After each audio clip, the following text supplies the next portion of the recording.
सबसे पहले मैं यहाँ पर बैठे हमारे ओबीसी समाज से हमारे सौरभ कौंडल जी और चौधरी फाउंडेशन के जो हमारे साथी हैं रोबिन जी जवाली से, वो आने पहुँचे हैं।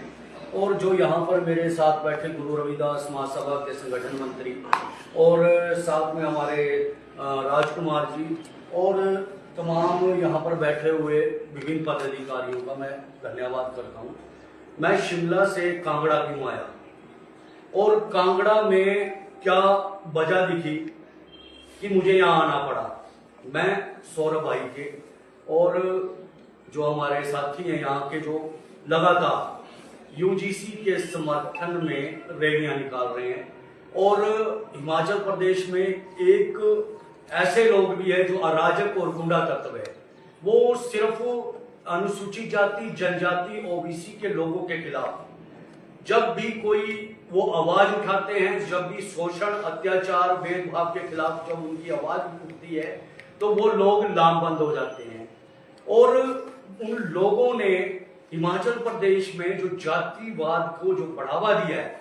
और कहीं ना कहीं वो हिंसा की ओर हिमाचल प्रदेश को ले जाना चाहते हैं। और मैं ये कहने से भी गुरेज नहीं करता क्योंकि वह सरकार के पालतू गुंडे हैं और सरकार के इशारे पर जो है वो लोग जो हैं इस तरह के एजिटेशन करते हैं और कहीं ना कहीं सरकार, हिमाचल सरकार उनको पाल रही है। हिमाचल सरकार को चाहिए ऐसे निरंकुश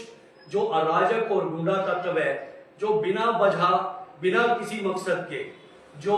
हिमाचल में अराजकता फैलाना चाहते हैं। अभी राजा के तालाब में देखिए इतनी बड़ी हिंसा करने की कोशिश थी, वहां पर हमारे समाज के लोगों ने बहुत बड़ा धैर्य रखा और हमने उन्हें समझाया कि बाबा साहब का जो हमारा संविधान है और बाबा साहब ने जो कलम हमारे हाथ में पकड़ाई है उस कलम के सारे जो है उनको जवाब देंगे। और हमने एक रणनीति बनाई, हमने रोबिन जी से भी बात की, हमने कौंडल जी से भी बात की और हमने इसका जवाब देने के लिए जो है हमने शांतिपूर्वक जो है वहां पर जो है रैली निकालने का निर्णय लिया ताकि हम शांतिपूर्वक उनको जवाब दे सकें। लेकिन सवाल ये उठता है कि वहां की जो जवाली की पुलिस है और वहां का जो प्रशासनिक रोब है, जो अधिकारी हैं, हिमाचल प्रदेश के डीजीपी हैं और हिमाचल प्रदेश का जो सरकार है, क्या ऐसे अराजक तत्वों को तलवारें दिखाने की अनुमति देती है? क्यों आज तक उन लोगों के ऊपर मामले दर्ज नहीं हुए? आर्म्स एक्ट के तहत जो है मामले दर्ज होने चाहिए थे। सार्वजनिक स्थान पर जाकर वहां पर गुरु रविदास मंदिर के सामने उन लोगों ने तलवारें दिखाई। और यूजीसी के ऊपर जो सौरभ जी ने बड़ी विस्तार से बात रखी है और उन्होंने बताया है कि किस तरह से रोहित वेमुला हो, पायल तड़वी हो और जो बड़े ऐसे ही कुछ मामले अभी हाल ही में यहाँ पर हिमाचल प्रदेश में मामला हुआ धर्मशाला में, क्या उस मामले में हमारे को मिला? अभी यहाँ पर जो हमने मांग की, रिज मैदान पर हम धरने पर बैठ गए। अगर ये यूजीसी लागू होता है, ये मैं एक और बात बता देना चाहता हूँ, ये जो लोग विरोध कर रहे हैं सामान्य वर्ग के, ये पहले अपने दिमाग में डाल दें कि यूजीसी उनके फायदे का भी है। उनके बच्चे जो है हिमाचल से बाहर पढ़ने जाते हैं, जाति लिंग और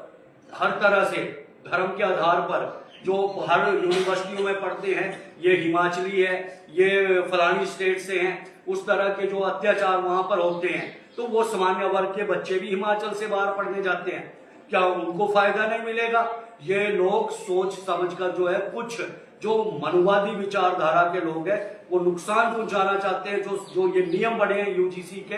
ये उनके हक के नियम है और कहीं ना कहीं वो लोग जो ये राजनीतिक रोटियां सेकने के लिए और सरकार के जो ये पालतू गुंडे हैं इनको श्रेय दिया गया है कि आप जाइए, जब भी कहीं SC ST OBC की बात आती है तो आप विरोध में उतर जाइए। खुद प्रदेश की सरकार और उसमें बैठे हुए कुछ ऐसे लोग हैं, मैं उनके नाम नहीं लूंगा, समय आने पर उनके नाम भी लिए जाएंगे। वो लोग नहीं चाहते कि SC ST OBC के लोगों की आवाज को उठाया जाए। मैं शिमला में मुख्यमंत्री से मिलने के लिए कई बार समय मांग चुका हूं। मैंने देखा मुख्यमंत्री हिमाचल प्रदेश के जो हैं वो अनुसूचित जाति जनजाति OBC के लोगों को मिलने का समय नहीं देते हैं। मीडिया के सामने शिमला में चौड़ा मैदान में बाबा साहब अम्बेडकर जयंती के दिन उन्होंने हमारे लोगों से वादा किया कि मैं SC ST OBC के लोगों की बैठक बुलाऊंगा और उनकी जो